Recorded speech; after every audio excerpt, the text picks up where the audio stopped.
नमस्कार दोस्तों, आज इस ज्योतिष की यात्रा को हम आगे बढ़ाते हैं और आज भावों के बारे में पढ़ेंगे। अभी तक हमने जो पढ़ा था पंचांग के बारे में पढ़ा था।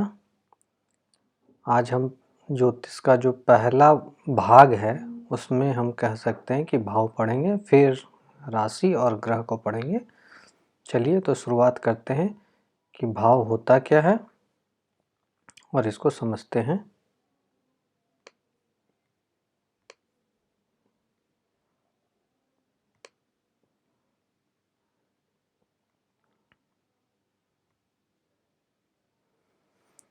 तो सबसे पहले भाव ऐसा समझे जैसे कि अंग्रेजी में इसका नाम हाउसेस कहते हैं हम।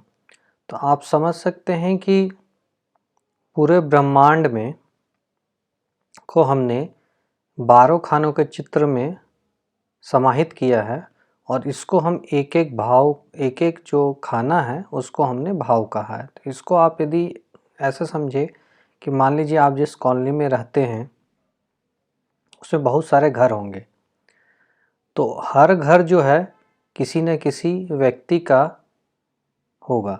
तो आप उसी तरह से समझे कि हर जो घर है वो किसी न किसी का है।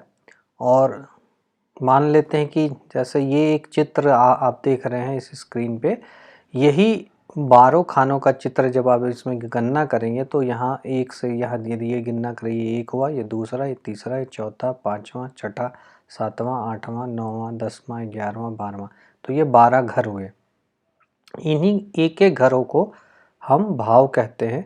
तो भावों की जो संख्या होगी यानी टोटल हाउसेस जो हो गए वो 12 हुए और ये फिक्स होते हैं। फिक्स क्यों होते हैं आप समझ सकते हैं, जैसे कि जो हमारा घर होता है वो फिक्स हो गया, जो हमारे नेबर्स का घर हो वो भी फिक्स हो गया। मान लीजिए कोई और उसमें रहता है, कोई और मान लीजिए वहाँ के मुखिया हो गए या फिर वार्ड कमिश्नर हो गए, उनका भी घर हो गया। मान लीजिए कोई और रहते हैं, तो सबका घर जो है फिक्स है, भाव चेंज नहीं होता।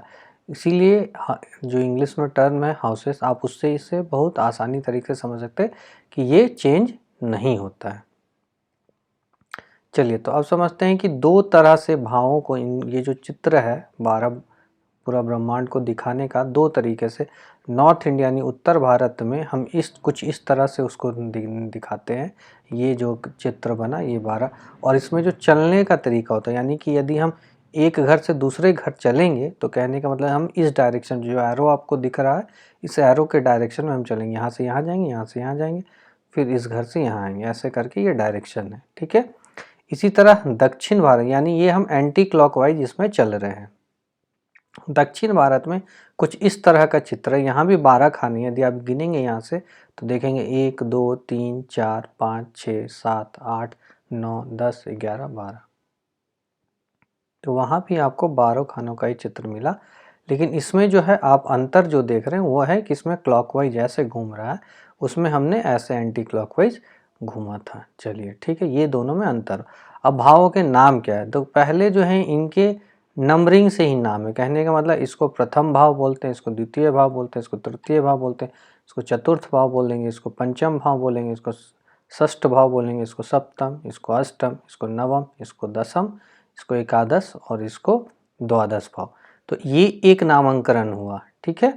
दूसरा नामांकन वैसे बहुत सारे हैं, तो दूसरा नामांकन जो है वो हम इस तरह से समझते हैं।